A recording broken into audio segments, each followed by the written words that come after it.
Si Secretary DOJ, Secretary Boyeng Remulla, mga kababayan, ay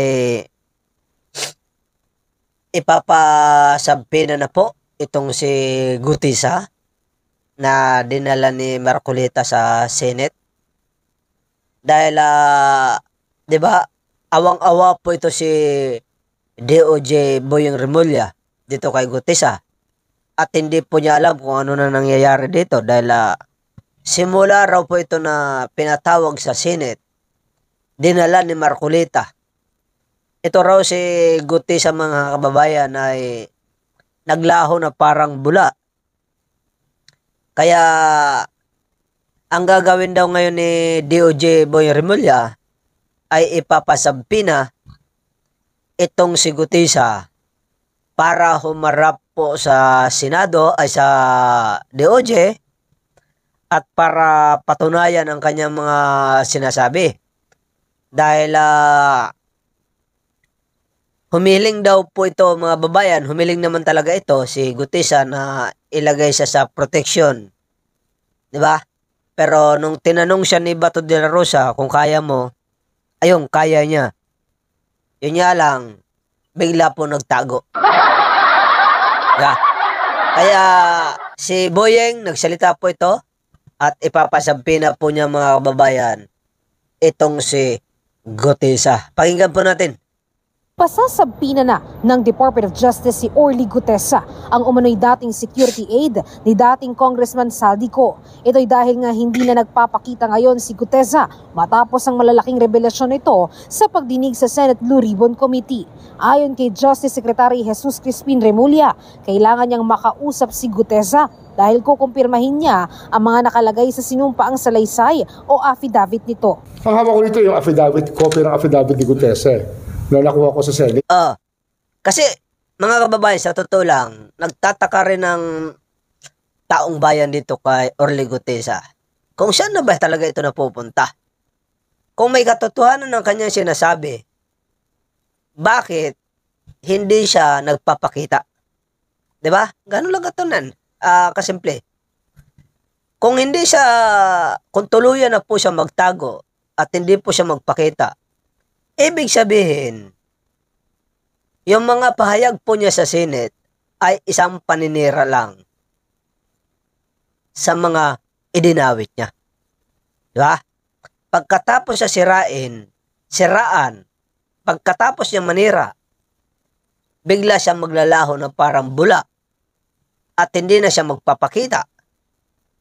Dalawa lang ang mangyayari sa kanya doon.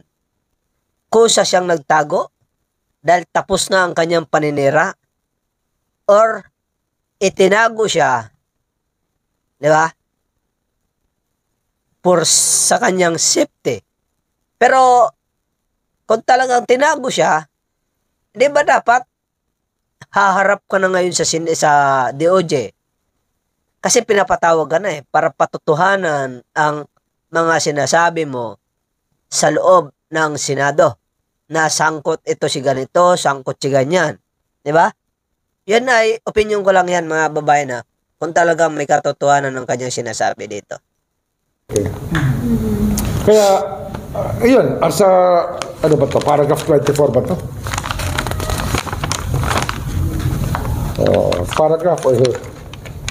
Sentence number 24, sinabi niya kasi gusto niya sumama sa Witness Protection Program. Binasa niya to into the record. Kaya kinausap ko siya. Kung di niya naman sinabi yun, we will just get him, put him in a normal mode lang. Pero dito kasi, kinausap ko para pumunta rito for that purpose. Hihingi namin ang address niya, so we will have the NBI send us subpoena para malinaw to. Sa ngayon, hindi na anya makontak si Gutesa at umaasa ang DOJ na ligtas ang kanyang kalagayan, lalo na't base sa kanyang affidavit, humihingi ito na mapasa ilalim sa Witness Protection Program. We have no contact. There has been no word from the Senate about Gutesa. So we're just hoping he's okay and that he can shed light on his affidavit. Baka meron pa sila ilalabas. Mabuti na. Tsaka alagaan na nila, wag na pakakawalan. Tsaka panagutan nila. Kasi yung testigong gano'n nakakatakot naman kung hindi na lalabas ulit, kung hindi na lilitaw ulit. Samantala, kasama na ngayon si dating House Speaker Martin Romualdez sa iniimbestigahan ng DOJ kaugnay sa issue. Posibleng may kinalaman umano dito ang kongresista dahil ayon kay Remulla, siya naman ang mismong pumili na umupo si dating Congressman Saldico bilang chairman ng Committee on Appropriations sa Kongreso noong kanyang termino. Kasama siya sa mga tinitingnan natin talaga na meron pananagutan dito. Ano yan? Kaya pag diagram, yung ginagawa namin diagram, it's a complete diagram that we're trying to do to include everybody and what their role was. Pinag-aaralan na namin lahat yan, liability-wise. Kasi nga, Saldico, as the chairman of operations, is well known as the speaker's choice. Alam natin yan. Galing ako ng Congress, alam ko yan. Yun ang pinagkakatiwalaan ng speaker, yun ang nilagay dyan. So, doon pa lang, alam mo na hindi tama yun nangyari. Nangako naman si Remulla, iimbestigahan ang issue at walang sisinuhin anuman ang posisyon. Wala ho kami sisinuhin dito. It's really, para sa bansa lahat to. Wala hong personal dito. It's beyond friendships. It's beyond school ties or fraternal ties. It's beyond that already kasi ang nakataya rito, taong bayan natin. Luisa Erispe para sa Pambansang TV sa Bago. Kung ako kay Speaker, dating Speaker Congressman Martin Romualdez, lahat na magpapatawag sa akin, harap ako. Para maging malinis talaga. Kasi once na nagtago ka, ay iisipin ng tao mayroon kang tinatago. Di ba? Pero para sa akin, harap yan si Speaker. Kapaliwanag niya kanyang sarili dyan. Tingnan mo si Saldico. Diba? Lalong nadidiin at lalong nababaon dahil sa kanyang pagtatago. Diba? Dito naman kay Gutesa.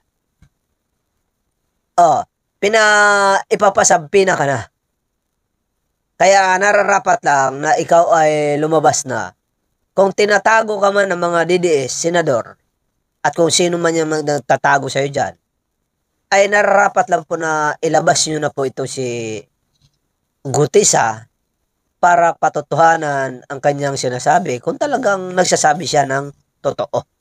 Dahil kung hindi, ay automatic po ito, mga babayan, makakasuhan talaga ito ng perjury, itong si Gutesa. Hindi ka habang buhay dyan, sir. Kung nagsisinungaling ka, na dinawit mo si Speaker at kung sino pa, kung ikaw ay nagsisinungaling, ibig sabihin, ay hindi ka habang buhay na mapoprotektahan ng mga DDS. Tandaan mo yan. Pero pag ikaw ang nagsasabi ng totoo, kailangan mo patunayan, di ba? Sa lahat ng korte na yung mga sinasabi mo ay may katotohanan. Ganun lang kasimple yan. Para sa'yo ang credit niyan. Kung mayroon ka sapat na ebidensya. Di ba? Lahat ng mga sinabi mo inisa-isa ko na nga dito ay puro sablay. Yan siguro ang dahilan kung bakit nagtatago ka ngayon.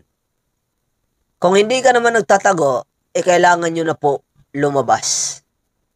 Lumabas ka po dyan sa lungga para harapin, di ba, ang mga paratang mo dito sa mga politikong ito.